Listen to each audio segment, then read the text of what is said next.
Baru-baru ini, Otoritas Jasa Keuangan atau OJK yang urusannya soal keuangan mengungkapkan hal yang menarik. Katanya, banyak anak muda tuh kesulitan banget mau mengajukan KPR, gara-gara mereka terperangkap sama yang namanya pay letter. Jadi KPR itu singkatan dari kredit pemilikan rumah, yang artinya pinjaman buat beli rumah. Kaitannya sama pay letter apa? Seperti yang teman-teman tahu ya, pay letter itu kayak waktu kita belanja tapi nggak langsung bayar. Jadi barangnya dulu, bayarnya nanti. Hubungannya antara KPR sama pay letter itu bisa dibilang ada, tapi dalam konteks yang agak beda. Contohnya gini, kamu suka banget belanja pakai pay letter, entah buat beli baju, gadget, atau yang lain. Masalahnya, kalau kita terlalu banyak belanja pakai pay letter dan nggak hati-hati, kita bisa kena utang yang menumpuk. Bayarnya jadi makin banyak dan makin susah, apalagi kalau bunganya tinggi. Terus ya, kamu punya rencana pengen beli rumah lewat KPR. Nah, bank yang mau ngasih pinjaman buat rumah biasanya bakal cek dulu keadaan keuangan kamu. Mereka lihat berapa penghasilan kita, berapa pengeluaran kita, dan apakah kita punya utang yang lain. Kalau kamu punya utang pay letter yang gede dan bunganya tinggi ya, bank akan ragu untuk kasih pinjaman KPR. Soalnya mereka khawatir kamu nggak bisa bayar dua-duanya, pay letter sama KPR kamu. Penyebab adanya fenomena atau masalah ini buat kita peduli. Apa sih yang bikin pay letter banyak jadi pilihan? Nah, terus gimana cara ngatasin supaya nggak berlebihan bahkan kecanduan?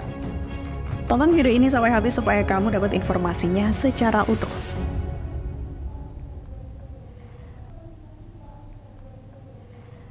Penyebab pay letter banyak jadi pilihan karena ada yang namanya instant gratification. Banyak anak muda suka banget sama yang namanya instant gratification, yang artinya mereka pengen puas dan senang sekarang juga atau saat itu juga tanpa mikirin akibatnya. Berhubung mereka lebih memilih untuk memuaskan dirinya sendiri sekarang, mereka sering terjebak dalam utang, termasuk utang dari pay letter ini.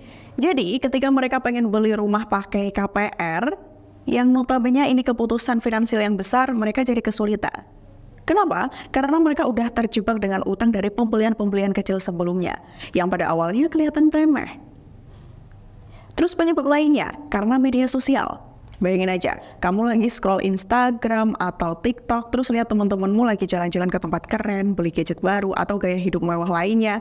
Nah, gara-gara lihat itu, kamu jadi pengen juga kan? Rasanya gak mau kalah. Supaya bisa hidup gaya kaya seperti di media sosial tadi, kadang ada yang pakai utang pay letter. Ini masalahnya bukan cuma soal uang aja, tapi juga soal pikiran. Kita jadi mikirnya, masa iya teman-teman pada asik-asik kok kita enggak? Dan pikiran ini bisa bikin kita lupa rencana keuangan jangka panjang, seperti beli rumah, dana pensiun, dana darurat, dan lain-lain. Penyebab selanjutnya adalah kemudahan dan juga kecepatan. Layanan pay letter memberikan kenyamanan dan kecepatan dalam bertransaksi.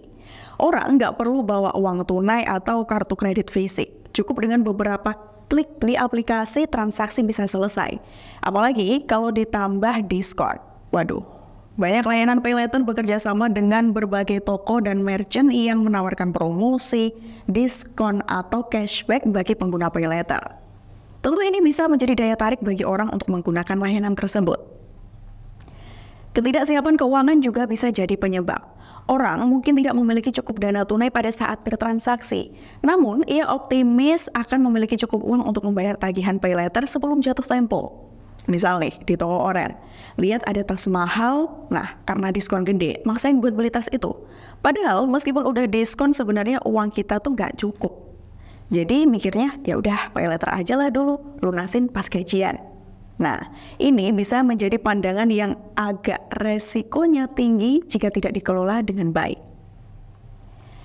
Tentu ada beberapa cara yang bisa kamu coba untuk mengatasi kebiasaan atau kecanduan pakai pay letter.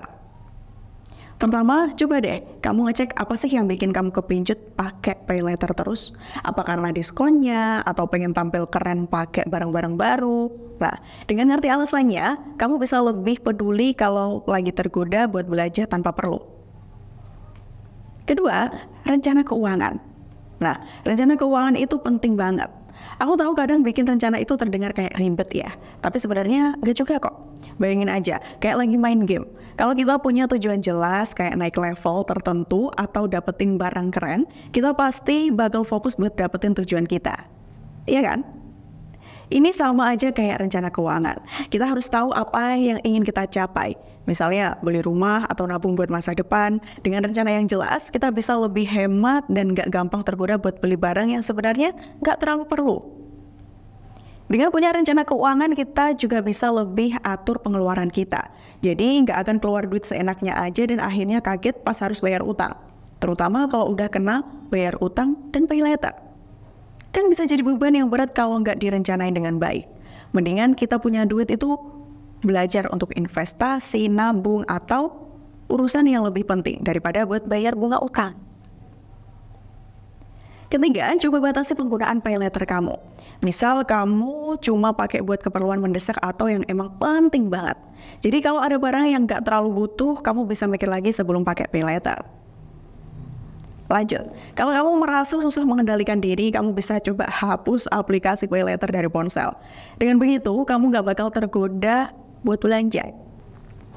Kelima, yang udah punya utang dari pay later lebih baik bayar secepatnya. Biar nggak tambah besar utangnya karena bunganya yang tinggi. Prioritasin buat lunasin utang. Harus. Dari fenomena ini kita harus tahu mana yang penting buat dibeli sekarang dan mana yang bisa ditunda. Jangan sampai terbawa arus pengen enaknya sekarang tapi nantinya malah bermasalah. Jadi daripada kesulitan minta KPR gara-gara utang pay later, mending kita belajar lebih bijak soal uang. Biar kedepannya finansial kita lebih aman. Kita juga harus belajar untuk bisa menahan diri dari hasrat pengen beli secara langsung. Karena kalau terlalu fokus sama kepuasan sekarang, bisa-bisa nanti malah jadi susah buat ngejar impian yang lebih besar. Kayak punya rumah. Penting juga loh buat kita punya rencana keuangan yang baik. Kita harus bisa balance antara pengeluaran buat saat ini sama persiapan buat masa depan. Jangan sampai terjebak dalam keinginan instan yang bisa bikin kita susah di masa depan nanti.